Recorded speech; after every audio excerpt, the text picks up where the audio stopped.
Hello,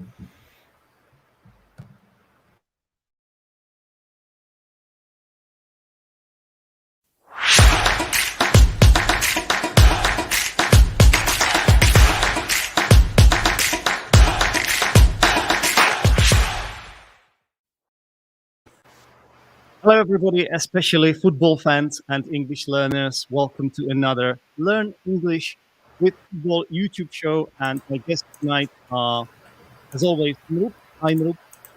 Hey, Zaniak. An Arsenal fan. Clive, his second appearance. Clive, hello. Good afternoon, or good evening, sorry, yes. A West Ham fan. And last but not least, a brand new guest, Pan. Hi, Pan. Hello. Hi, Zenek, mate. Good to have you here. And Thanks, we mate. have to ask you an important question. Who do you support? Leeds United, of course. I'm from Leeds. I'm from Leeds in the UK. Leeds fan. Nice to meet you all. Fantastic. There's first time for everything, and we haven't had a Leeds fan here yet. And I always wanted to represent other clubs as well, not just Arsenal, West Ham, and Liverpool, which seem to be those that we have been representing the most so far. Pan, this is your website. You're an English teacher, right? Yep. I live and work in Finland, and I help Finnish people here improve their spoken English. Excellent. Basically. And this is Clive's YouTube channel. Clive, tell us about it. Yeah, good evening. We just most of our content is West Ham related, of course. And as the title of the channel suggests, it is a very random selection of stuff that we will talk about. I mean, sometimes on our show, the conversation will go to other stuff, other sports maybe, or even food, TV shows, all sorts of random stuff we discuss. So, but mainly West Ham content, covering certain aspects of games maybe, or our predicted team selections and stuff like that. Mm-hmm. Excellent. And we also have Noop's Instagram. Noop, you are you're my friend, first of all. We've known each other for a while, right? Indeed, it's been years. And you are a university student. You're studying medicine, so you're a future doctor. Exactly. A doctor to be, which is obviously needed in football as well. Yeah, definitely. Yep. So, guys, we don't have any Premier League here today, which is not what we normally do here, but we're going to talk about the FA Cup, which is the most traditional cup in the UK, obviously. So, what matches have you seen this weekend? What matches did you see this weekend, I should say? Who do we start with? So, I guess I'm going to ask Pan first. Well, I imagine Clive and I watched the same game because both our teams were involved in it. So Leeds played West Ham yesterday, Sunday, in a good game. I caught a couple of other ones. Problem with the FA Cup is there are so many games going on at the same time. I feel like it's easier when it's the Premier League for me personally. That you plan out your weekend. Okay, we have the early Saturday game. Okay, and then the evening want to go out. But lots of games on, a few upsets. But I mainly watched Leeds West Ham. I caught yesterday Arsenal actually. Okay, perfect. And I saw a bit of Newcastle losing to Cambridge. Not perfect at all, but you said a few upsets. I think a few upsets is a wonderful, wonderful phrase, which I'll quickly explain. So, and put it on the screen. So a few upsets, a few surprises, basically. Unfortunately, one of them at Arsenal's expense, but we are going to get to that in due course. Noop, what about you? I just watched yesterday's game. And which one? The Arsenal versus Nottingham. Yeah. Okay. Just another L. That's I enough. Just took another L of the year, so that's enough. It's okay. What about Clive? I should have asked Clive before I asked Noop, actually. My bad. No, it's fine. It's fine. Okay, so on Saturday I watched the Chelsea game. Unfortunately, I was quite busy, so I only managed to catch about an hour of that game. And then yesterday, of course, the West Ham Leeds game at the London Stadium, to which I was there. I actually was in the stadium. At late notice, actually, I might add. One of my friends contacted me at about 10:30 in the morning and asked, "Would you be interested in a free ticket?" And I said, "Well, I'll make my way to the railway station then." And the day escalated from there. It was great. It was a fantastic day. Really good atmosphere in the stadium. And I do have to say that yesterday at the London Stadium, the Leeds fans done you guys proud. They were the loudest people in the stadium. They were absolutely incredible during the game. I must say that before the game and after the game, there were one or two crowd issues, which was badly dealt with by the police, I might add. Other than that, the whole day was a very, very positive day for the whole of West Ham's, fan base, if you like. Unfortunately, not so positive for the Leeds fans. But on yesterday's show that I did on Saturday's show that I did, we had a couple of guys in the studio from another channel called the Disabled Team, and they are Leeds fans. And if you haven't looked them up at all, Pan, give them a look. They're good guys, really nice guys. Stuart and Lee, their names are. They're very, very, very knowledgeable about Leeds, and they also look at football in the way that I think everybody should, in that they look at it as a true sport and not as a media circus. Do you know what I mean? So yeah, that was very nice, and we got a bit of a build up on the game. But being in the stadium and watching the lads, give everything they've got on the pitch for both sides, was a joy. It was a real joy. Good game to watch. I'm not sure how much joy it was for you, Pan, though, because obviously your team lost 2-0. So did you enjoy the match despite the result? Yeah, definitely. To be honest, Leeds are having a tough season. Lots of injuries, players moving around, playing in different positions. So basically the mood and the supporters before this game was, it would be pretty good to lose. It wouldn't be a disaster. And historically, in the last, 15 years or so, Leeds have done pretty badly in the FA Cup. I think in the last, under Marcelo Bielsa, the current manager, we haven't won a game in the FA Cup from the third round. So nobody really expected anything. And this season particularly, it's not a disaster because the squad's quite thin. We're really at the bare bones of the squad. We're playing under 23s, under 18s. A couple of weeks ago, we had Archie Gray on the bench, who's 15 years old. Now, could you imagine Zdenek to be 15 and on the bench in a Premier League game? Right? You must be really, really, really, really good. You must be exceptional as a 15-year-old. But in the Premier League, it's pretty rare, and I think that's not because he's Archie Gray is the next Messi. I mean, he's a great player for a 15-year-old, but it shows how depleted the Leeds squad has been through injuries and suspensions and COVID and whatnot. That they're having a tough season, and it's not a loss to miss out on an FA Cup run when actually the priority is survival in the Premier League this season. Yeah, I can see that. Yeah, fantastic vocabulary to talk about a team that doesn't have many players. Yeah. So you said that the squad is quite thin, obviously thin. You don't have that many players. It's depleted, another term, which means the same. And then also you threw in an idiom on top of that, down to the bare bones, which means really down to the bare bones. Again, the same thing. So I like this vocabulary a lot. Obviously, I'm not happy for Leeds that this is happening at your team. And It's just how it I goes. think, It's how it goes.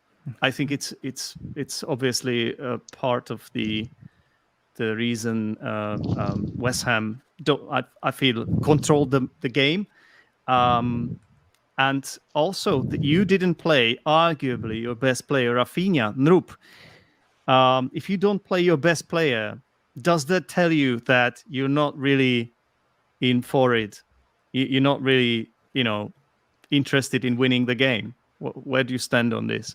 Well, I mean, honestly, I would rather think of the other way, considering how Arsenal has been playing, and we have been playing without Aubameyang, and yeah, we can say even Pepe in a way for a long time. They are big players. Arguably they are world class players, and we have been surviving quite well without them, because I think that's what every team should do, so that they don't really depend on them, Hmm. unlike what Barcelona did. So yeah. Okay. Clive, Yes. does David Moyes rotate enough? Because there are so many competitions West Ham have been involved in this season. The League Cup, Yeah. you're out, but you made it quite far. You lost in the quarterfinals against Spurs, unfortunately. Yeah. Yeah. And then Again, you're in the I Europa believe we League, shouldn't. Europa League, and then the Premier League, and then FA Cup now. And it seems like your Yeah. team, your manager isn't rotating enough. That's at least my perception of it. Yeah. That is a very good assessment of how a certain section, I would say, of the West Ham faithful are viewing it as well, because we feel that he relies too heavily on certain players, including Mikel Antonio and Declan Rice. Now, he claims that West Ham are bigger than Declan Rice, or that it's not all about Declan Rice, but he tends to kind of say one thing and display a completely different sentiment. He is very. I mean, there is absolutely no reason that he couldn't have rested Declan Rice yesterday. He could have rested a few other players yesterday, and I don't mean any disrespect by this. That we had a very weakened Leeds side come to visit us yesterday, and we kind of knew that Rafinha weren't going to be a part of the starting 11. We suspected that he would be on the bench, and we had an opportunity to play some of the less regular players, shall we put it, and would have still been able to field a very strong West Ham side. So, in answer to your questions, Zenek, no, he doesn't rotate enough. He does tend to have favoured players in the squad, but we are producing the goods at the moment. We are having a very good season. We've had one or two losses that we could have avoided, and with all due respect to any other team out there, I fear any team that are facing us at the moment, because we really have got a sting in our tail right now. We seem to be able to manage to score more goals than any of our opponents, and that's what winning games is about, clearly.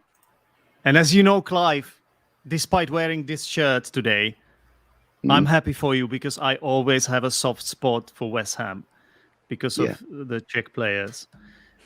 You said, Pan, you have to understand this, right? I mean, of course, yeah. But saying that, Leeds is not a bad team either. I like Leeds. I like Marcelo Bielsa. I like your style. I'm quite disappointed with this season, actually. Yeah. I like the honesty of the Leeds team. A good team. There are not very many what I would call potential cheats within their squad. That's right. And that's an enjoyable game of football straight away, isn't it? So this is kind of a cliche when you say that the manager, you were referring to David Moyes, West Ham manager. He claims West Ham are bigger than Declan Rice.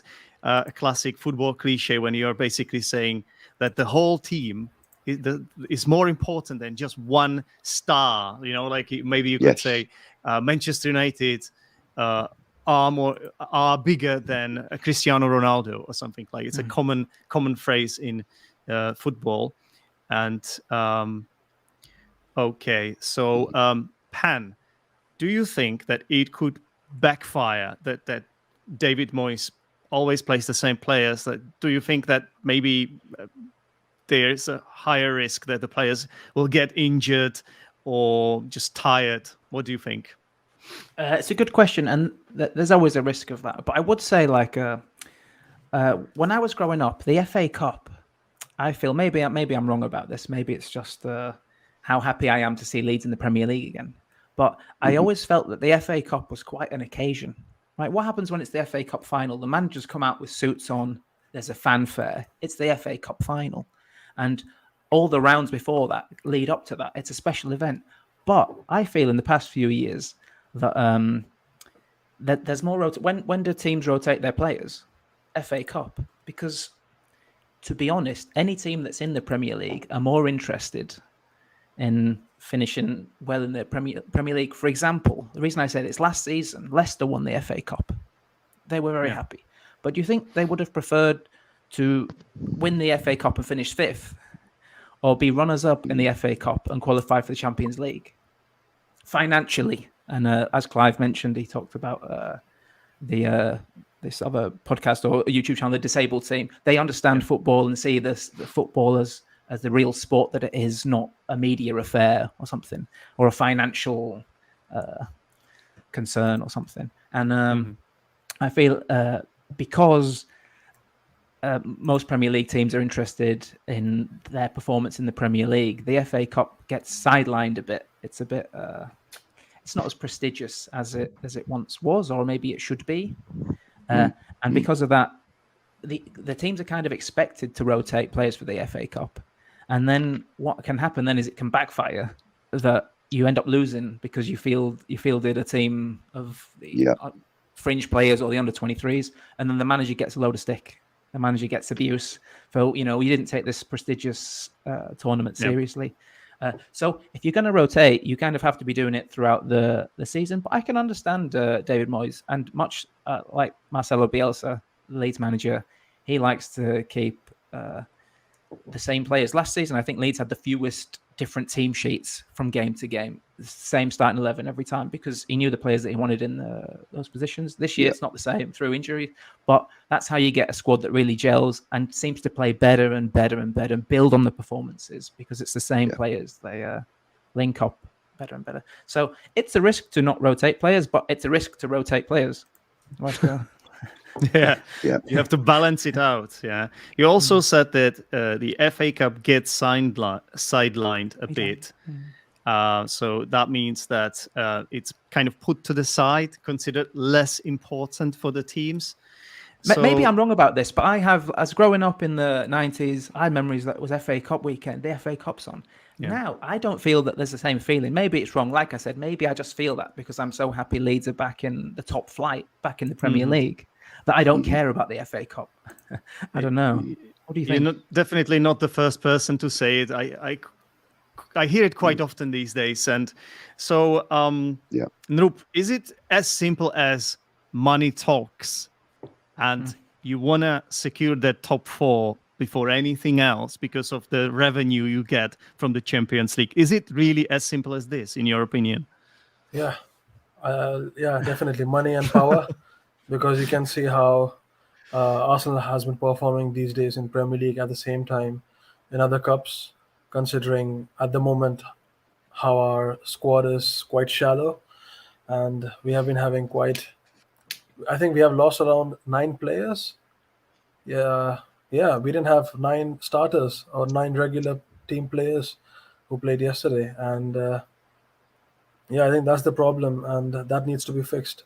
Because I think we are having the same issue as West Ham and Leeds, that we have been having a consistent starting 11, and Arteta hasn't been rotating enough because of the quality that we have for backup, and it just showed yesterday.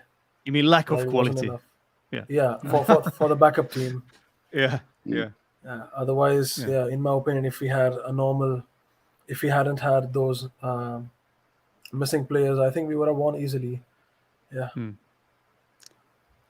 I don't think it should be an excuse though, because we're gonna get to that soon. I still think a few more things I want to talk about regarding that West Ham Leeds match. So Clive, it seems like Vlasic, who was I believe your biggest signing, he seems to be getting into form now. Don't you think? I thought he played quite well in that game. I watched the game, and in my opinion, he was one of the best players on the pitch. Yeah, and for me, actually, I think, I would probably have awarded him man of the match, if I'm honest, because I felt that the game grew around him, as it were. He kind of was our central point of attack yesterday. I mean, he was not our central, but he was essential to all that happened in the final third. I thought he was exceptionally good. I thought he was enthusiastic. He was, reasonably accurate with his passing, etc. Unfortunately, his shots were all blocked. But other than that, I felt he had a great game. But just to recap on what you said about him being our biggest signing of the season, I would have assumed you meant.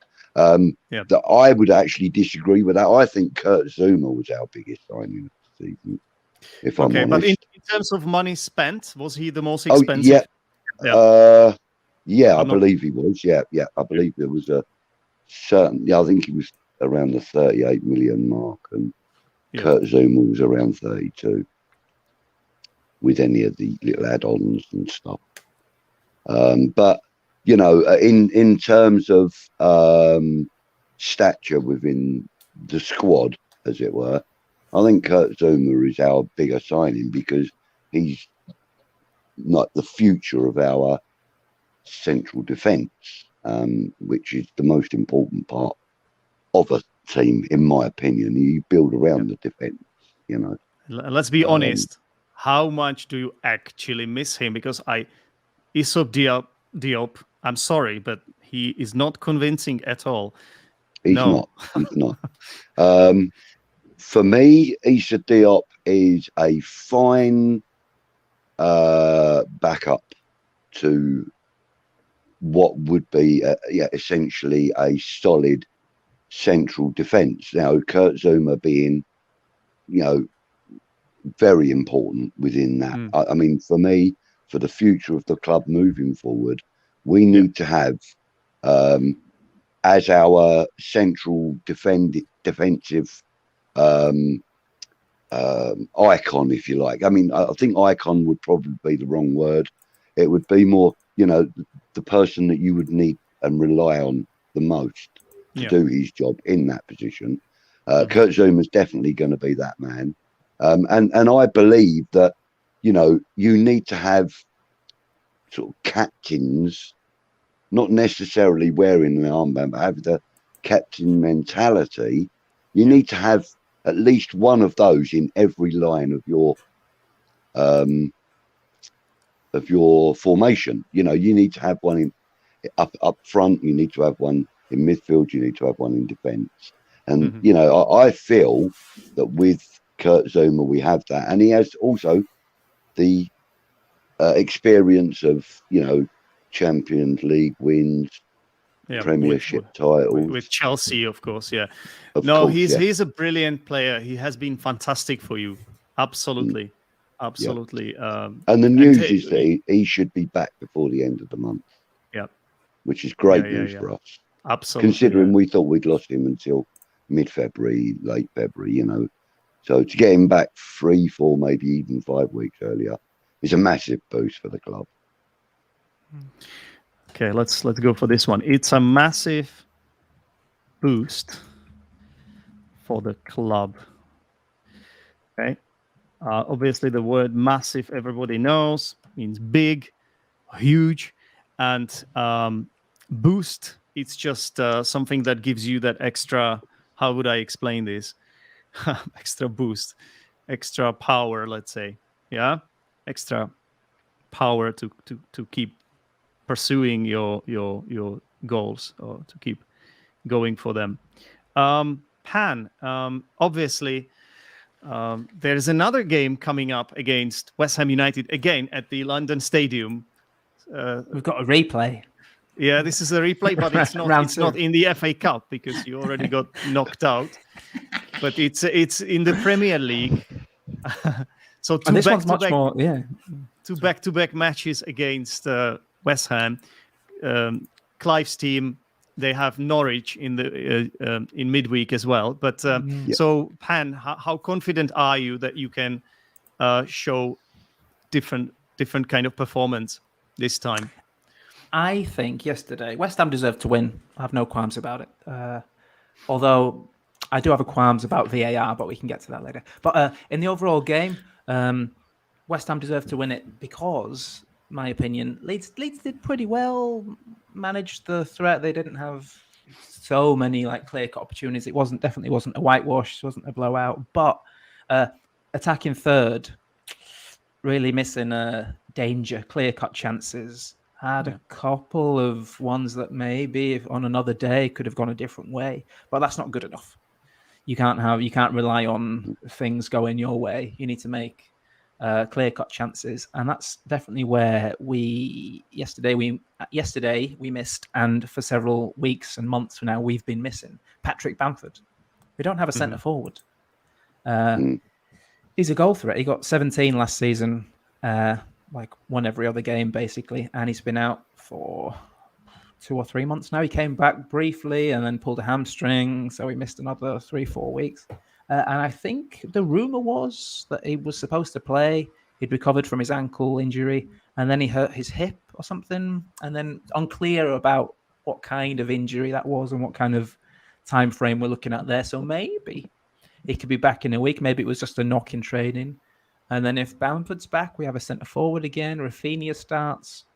But also it depends on all the other injuries. And if you ever watch Marcelo Bielsa's press conferences, the first 10 minutes or so is just him listing the injuries, the new ones, the ones that have recovered, and then being interrogated about why everyone's getting injured so much and who's now got COVID and who can't play and whatnot.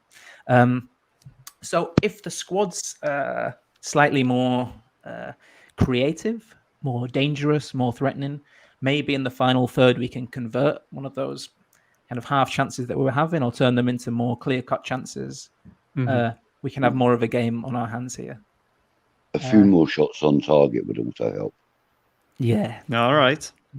Well, Pan, I need to ask you another question because you said I don't have qualms, or I don't have any qualms about the match itself. I do have qualms about VAR, though. I think you said something like that. I'm probably paraphrasing you, but I want to quickly look at the word qualms, which means doubts. I think it's the closest. Doubts. You don't have any doubts. You or regrets possibly. It could also mean issues. regrets. Issues. I don't have any issues about the match. I'm saying no problem for me. No complaints. Yeah, but you do have qualms about VAR. I also noticed the do there. So this is not a question. We usually use do in questions, but this is we use this auxiliary do to stress what you're trying to say. I do have qualms about it, so it's for extra emphasis. Normally, you don't use it, right? If you just want to make a statement, about it. I'm saying I really have qualms. Yeah. Yeah, but if you really want to stress it, I do have qualms about VAR. And now we have to ask you about it if it's so important. So let's talk about it. So what happened, Pan? The first goal, Lanzini's goal. Was it Noble? Bowen. Sorry, Bowen. Vlasic. There was an offside, basically. I think there were two players offside. Yeah. Oh, Bowen was. Actually, I agree with that. I agree with that. If VAR had actually looked at it, then it would have been given us an offside. I'm sure of it. So It what went to happened VAR. was, so it was really weird, like what happened there. So basically, Vlasic made a shot, right? I think he made a shot. It was quite weak. blocked. The keep. Yeah. Was it blocked or did the keeper? The Was it keeper parried it sort The of keeper a parried couple of it. a Yes. couple of maybe like a foot or so in front of him, and then Vlasic put his foot in to get the ball back out again. Yes, and then while Bowen, the keeper was trying to smother. right, and then Bowen ran across as well. Yeah. And when he was doing that, he was arguably in an offside position.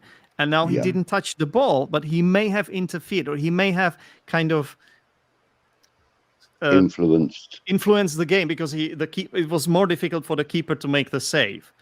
Yeah. So it was just very dodgy. It was very dodgy, that goal, I have to say. And then Lanzini, I agree. Yeah, then Lanzini I'll scored happily, on a rebound.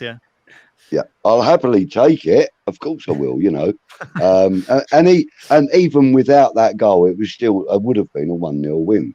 On the events of the game. But I agree. It should have been looked at by VAR. I don't know why it wasn't. Yeah, they looked at it. It was. Clive. They did. They did. That's my issue. That they looked at it. And both commentators during the game and all the pundits at halftime, I think actually one of the pundits might have been Leeds fan. But it's when if both commentators agree and the pundits all agree, that's offside. That's offside, and you can actually look at the screen, the freeze frame that VAR have, and say, I think Bowen, he was in an offside position, and then it's the question: did he interfere with play? And if you imagine how close he was.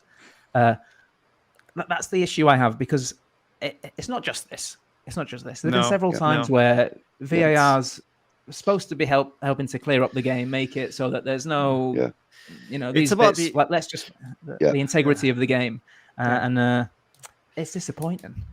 It's about the inconsistencies, and often WeStHaM were on the receiving end themselves. It's just crazy, and as you pointed out, rightly so, that even the commentators are confused, and they may agree with each other, but then VAR decides the other way. Nrup, I'm going to ask you about a different thing, and we are slowly but surely getting to Arsenal, unfortunately. This is the last thing. So, regarding VAR, so do you think it's right that when we are looking at the FA Cup, there were some games where VAR wasn't even present at the lower, when the games were played at the grounds of the lower division teams? Is that even is that right that you have VAR in some games and then in others it's not at disposal? I absolutely disagree with this, because VAR, I think, at least for some levels of leagues, VAR should be present, because in my opinion it should be something like water and air, like a basic necessity, because it's basically a referee. So without referee you cannot have but a very expensive one. Indeed, but I mean, like I said, for the leagues that can afford VAR, and I think that is it, and the leagues that can afford it do have it. Unfortunately, I mean, in the UK at least, I think you'll find that it's being implemented into League One soon, because Championship are already running it at the major grounds, all of the grounds, I believe. But we don't get to hear so much about that, because obviously we follow the Premier League. But the thing is, it's a very expensive outlay. I mean, we're not talking about thousands of pounds. We're talking about hundreds and hundreds of thousands of pounds to install a VAR system that will be, proficient. It's okay to have, cameras dotted around in places, but they have to be strategically done. It has to be planned out. And the equipment is very expensive. To be able to have the quality of picture that they need. Et cetera, et cetera. It's a very expensive outlay. So that's why, it's being slowly implemented I mean, we're talking, this is only the third season, is it, that it's being used in the Premier League? So, you know, it's still relatively in its infancy. And although we get frustrated with it, and although that, you know, some clubs seem to benefit more than others do, you know, these are all the things that need to be ironed out and you know, to coin a phrase that we use here, they need to dot the I's and cross the T's on it, you know, to make it uniform. And I believe that it should be manned by ex-players as well as officials. I think that ex-players should also look at it as well, you know, to assist in any decision making.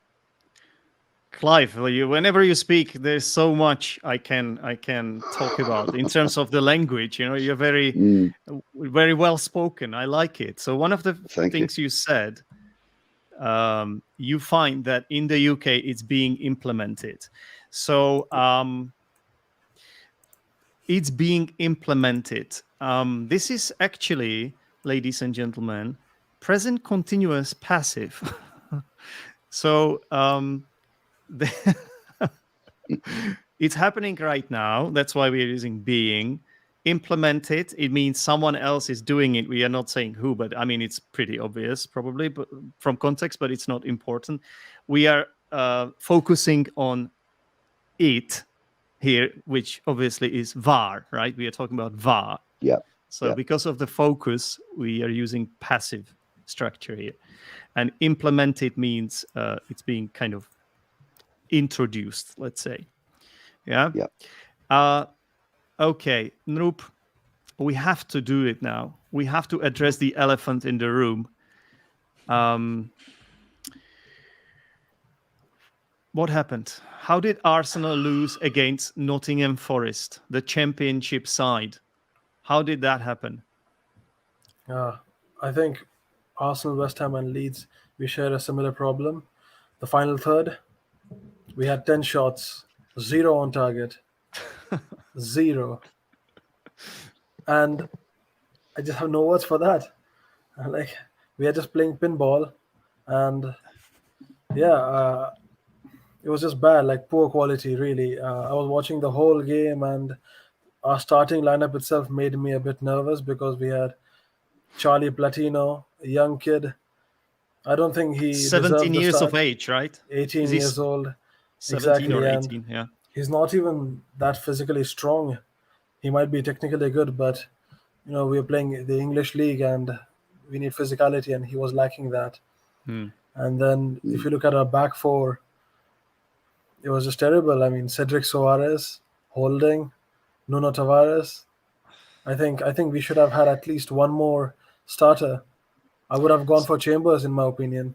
Okay, so let's talk about Nuno Tavares. Yeah, so he had to fill in for Kian Tierney, arguably the best Arsenal player last season, and he did a pretty decent job, I thought. Whenever he played, but what happened this match? Do you guys know that he was subbed off by Arteta for a bad performance? Why did this happen? Do you think it's justified? Should a manager do something like that? Because the reaction. Tell us how he reacted, Noop. Yeah, I mean, to that as well. Considering we have Tierney, I think I would have gone for it because he was very sloppy. I think you could have just seen it in his behavior. You know, he was nervous. He was everywhere. He couldn't even pass the ball properly. Yeah. I think he was overwhelmed by the fans. You know, I think so? Nottingham fans were really good. Well, they were loud, and it was full. I think it was 25,000 people. Mm-hmm. So yeah, I think so. And I think he deserved it, in my opinion. I know it's sad to say because he was really he really did an amazing job when Tierney was injured or something. And I remember how people were talking about his physicality, how he could just dash around without any breaks, and he's a baller. I would say he's better at ball than Tierney. But he lacked physicality and the passing. Was it like 35th minute when he subbed him off? It doesn't normally happen. 30th minute. It was 30th minute. Can you guys believe it? So Clive, Moyes have done that? Let's say with Masuaku or someone like that. If he felt that he was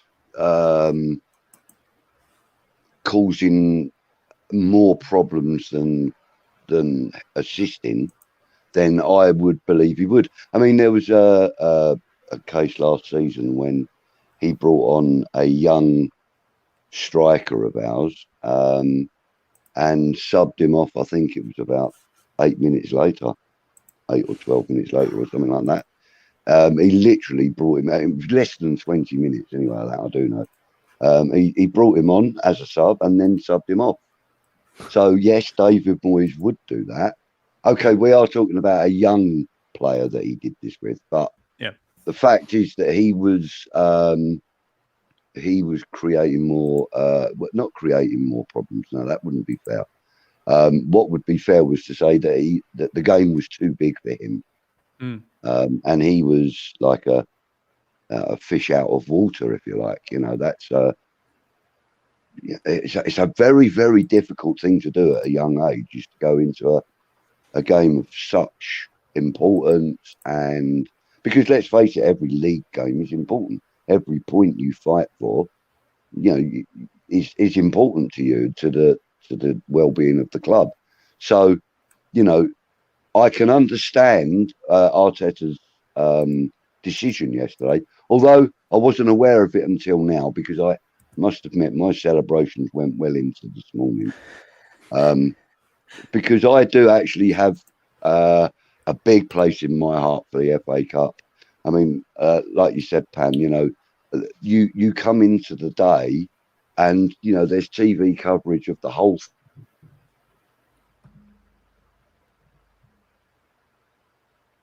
Yeah. Oh. Okay. I think. That's all right. Yeah, Clive, we lost you for about 5 seconds there. Yeah. All right. Okay. Yeah. I mean, the whole day was televised. And it was a massive event. Obviously, not as big as a World Cup final, obviously, but it had that kind of prestige. Please excuse me just for 1 second. Yeah.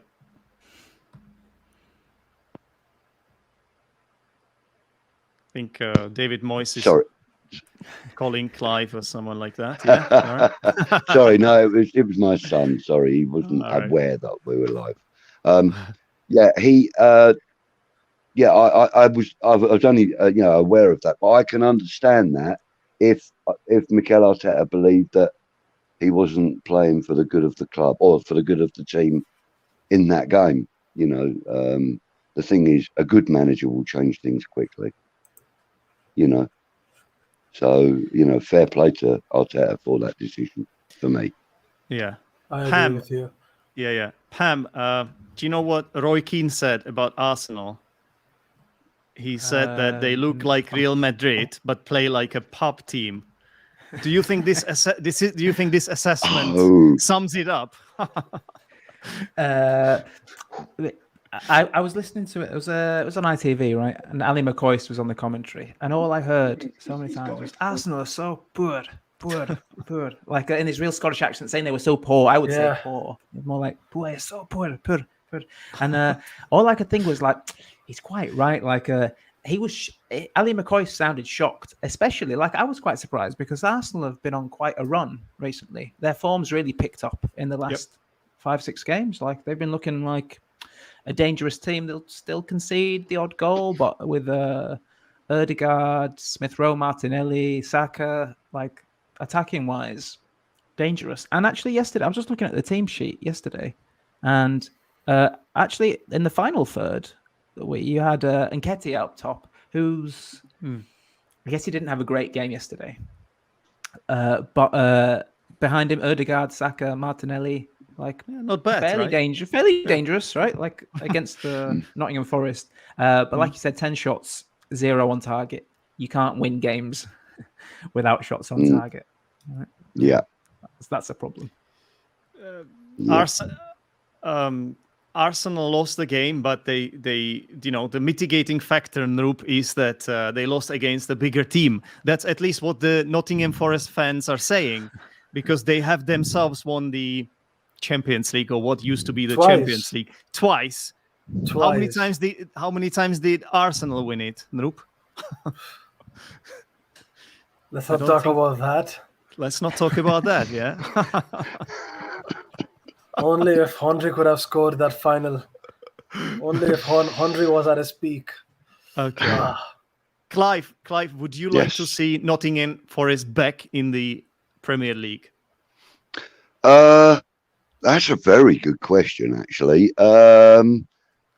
I have to be honest with you. Nottingham Forest are a team with massive history. Sorry, a really good history, and they've been very good to us as well. They provided us with a number of really good players. Stuart Pearce, we got him from Nottingham Forest, I believe. Mikel Antonio came from Nottingham Forest. So, we've been very fortunate with the signings that we've made from them over the years. They are, as I said, a club with a very good history, and if they are playing well enough to get themselves into the position where they can come up into the Premiership, I'd welcome that. And the same with any club that are performing well enough to win is arguably one of the best leagues, second tier leagues in the world. We're very fortunate in the UK where the Premiership and the Championship are, viewed in very positive light by the rest of Europe and the rest of the world. Players want to come across, they want to play in our leagues. So, I'd love to see Nottingham Forest come back up, more so than I would Millwall. That's for sure. Yeah, I'm with you on that one. Yeah. Pen, would you agree? But as Clive said, basically any team that's playing well enough, because the Championship's hyper competitive. They have games Saturday, Tuesday, so it's brutal. It's a long season, really hard slog. And if your team can come out on top in the Championship, fair play to you. Welcome to the Premier kudos League. to Brentford, for example, for doing it. Right? Yeah. And for doing so well since they've been here. Yep. In the Premiership. I mean, I'm sorry to bring this up, guys, but on their opening game, which was the opening game of the season, they took a rather large scalp, did they not? It wasn't just Arsenal. us. It wasn't just us. it was West Ham as well. Agreed. No, they beat West Ham also. At West Ham, I was there. Yeah. So Brentford have done very, very well. I think they may just survive this season if they keep absolutely putting in the performances that they have done. I mean, there are the obvious, regular teams that come to the Premiership and then back. Norwich being one of them. What you would call the usual suspects, as it were. But I do believe that clubs like Nottingham Forest and Huddersfield and all those other clubs that are doing very well in the Championship. I think that if they get to the Premiership, fair play to them. And also if a club like West Ham or Tottenham or Arsenal or Manchester City or Man United were to be relegated, then equally, bad deal on you kind of thing. But as Pan said, it is hyper competitive down there, and many players consider it to be a harder league to play in. Because of the physicality and the expectation as well. The expectation is very high in the Championship. Absolutely. Nope. Would you, if you were asked to be a doctor and work at a Premier Championship side, would you take the job? Let's say at Nottingham Forest. Sure, I guess. Probably on a shorter contract, because I would love to work at Arsenal, considering our history with injuries. Yeah. All right. But I mean that in itself, the ambition to work at Arsenal, you would probably need to find your way by working for other clubs, not necessarily like lower league clubs, but other clubs. I mean, then it may be that when you're ready to move on into that position, that let's just say, for argument's sake, Leeds United may have that position available. You wouldn't not apply for that position purely because it's not Arsenal, would you? No, I mean, I didn't mean in that, because like when you talk about it, it mainly applies for the players. But for me, I would say, as a professional experience, I would rather work under a lower position, and then just like what Arteta did, and then later, as years pass by, I can take up the big role. Mm. And I would love to lead that. Yeah. I'm gonna dig myself into a hole now. Yeah. Right. I'm gonna fail terribly explaining this. You wouldn't not apply for that position. What? Can you finish the sentence for me? What was it that you said? You wouldn't not apply for that position at Arsenal. No, I was saying you wouldn't not apply for that position because it isn't for Arsenal. Oh my God, it's like a triple negation. Anyway, what I want to say is, ladies and gentlemen, I know some English teachers sometimes say that you can only use one negative word in a sentence, but there are some exceptions. Yeah, so look at this. This is a double negation, and this is correct. And you wouldn't not. It basically means you would do it, right? Yeah. Is that what it means? Yeah. I think so. It would, yeah. Yeah. I think a literal translation would probably be something along the lines of "surely you would apply for." Yeah. Fantastic piece of language again. Well, what happened? Oh, Clive is back. Oh, sorry. Clive. My apologies. I just lost you all then. No worries. And the second you lost us, I wanted to. I saw you coming back on, and wanted to add you by clicking the thing, and Right. and you added yourself, and I clicked it, and I kicked you out. Anyway, Okay. What it was that my phone switched over to mobile data for some reason, and I had to switch it back. All right. Well, fantastic. We are drawing this to a close. It's coming to a close, this show. I hope you guys are enjoying it. Don't forget, you can give us a like and subscribe to the channel if this is, let's say, your first time watching. And yeah, I hope you like it. I just want to finish this show by asking you guys who your hero and villain of the week is. I normally do this at the beginning of the show, but somehow I forgot to do it. So I have got even a short video for this. So let's.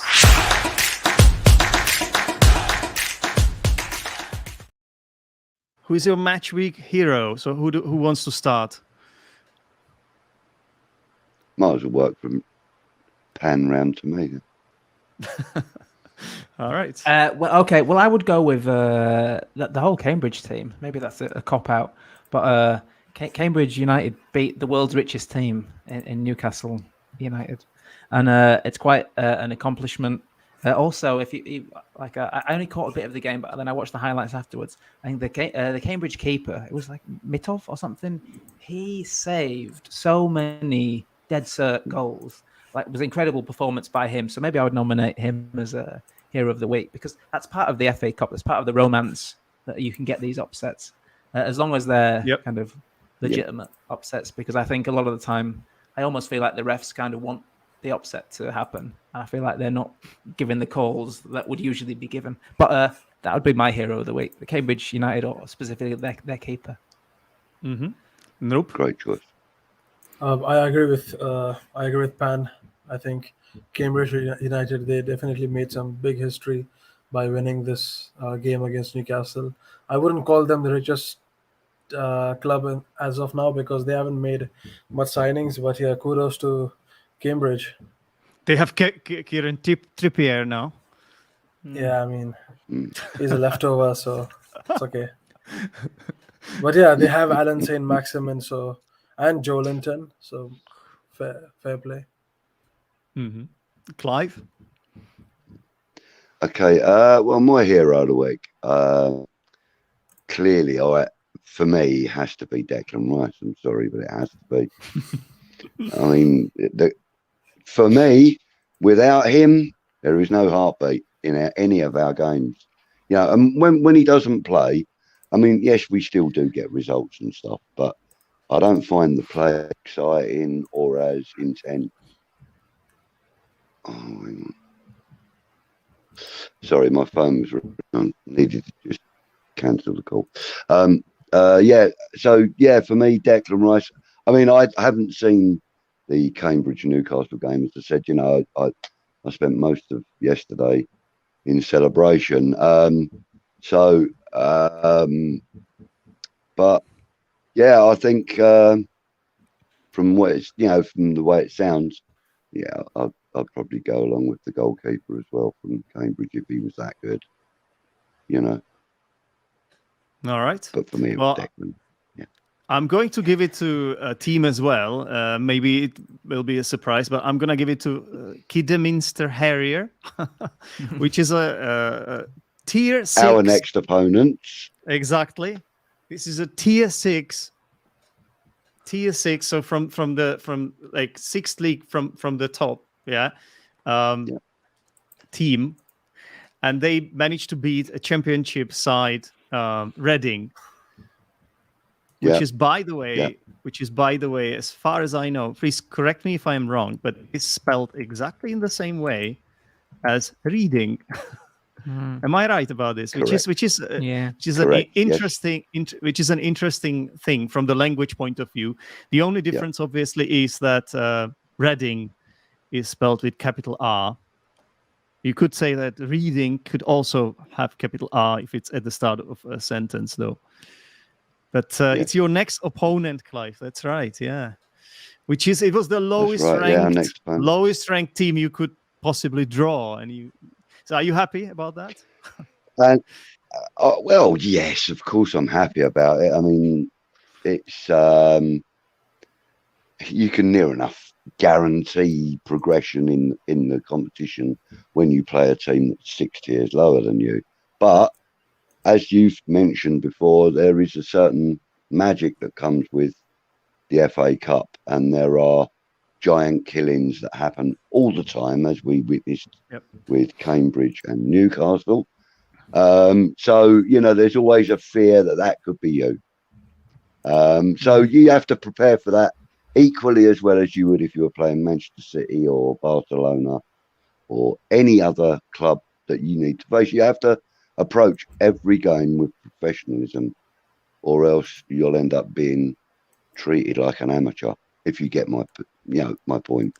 You know, if you don't approach the game professionally, then you will be punished in the game. Yep. Yes. As you say, giant killings happen all the time, which is a lovely phrase. Giant killings meaning the weaker teams manage to beat the favorites. The underdogs beat the favorites, and that's what's called giant killings here. All right, fantastic. Nottingham Forest, for example. Yeah, that's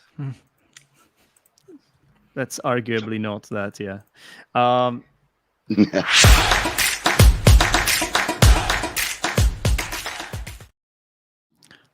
Pan.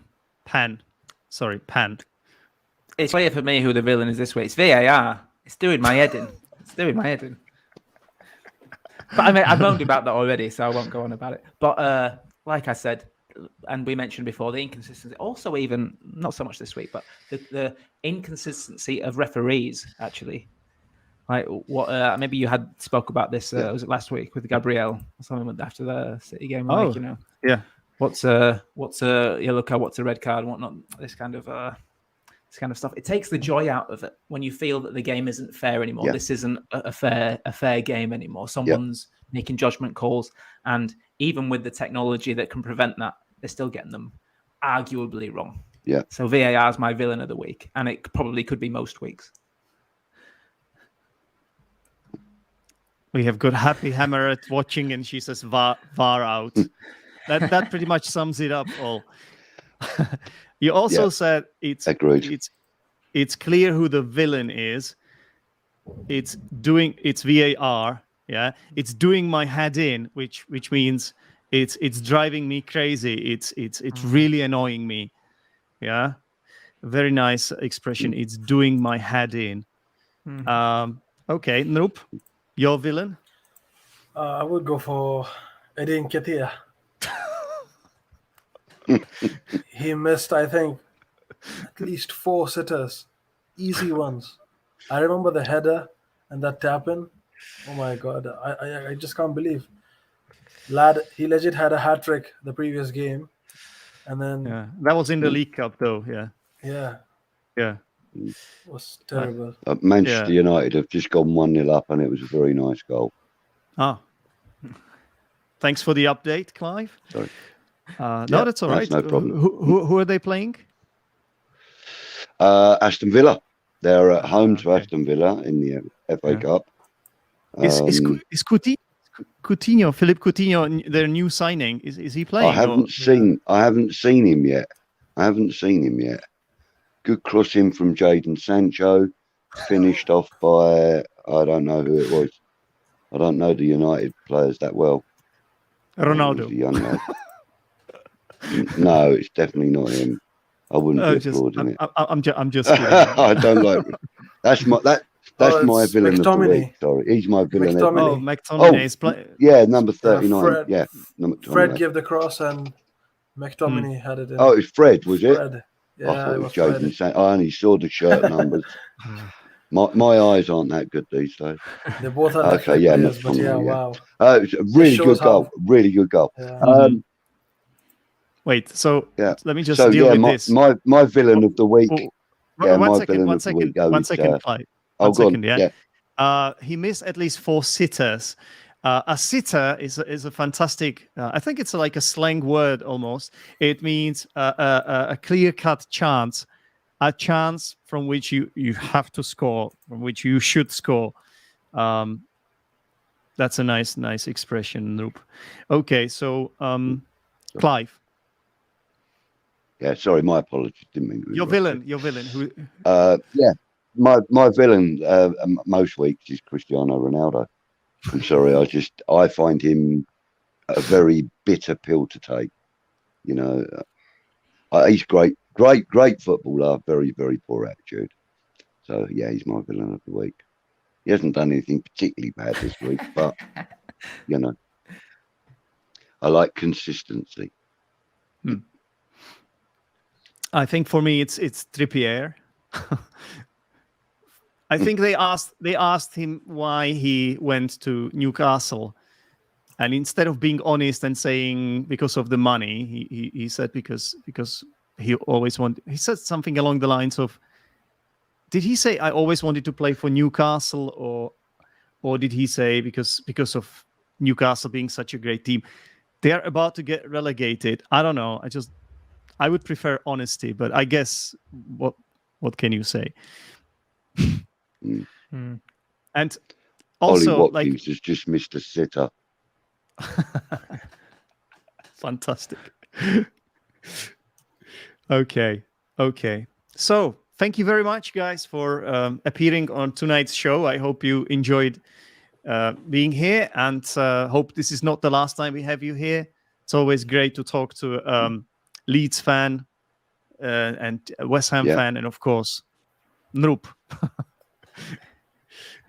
All right, guys. Thank you, everyone. It's a pleasure. Take care, and thanks everyone for watching. Lovely to meet you all again, and nice to meet you for the first time, Ben.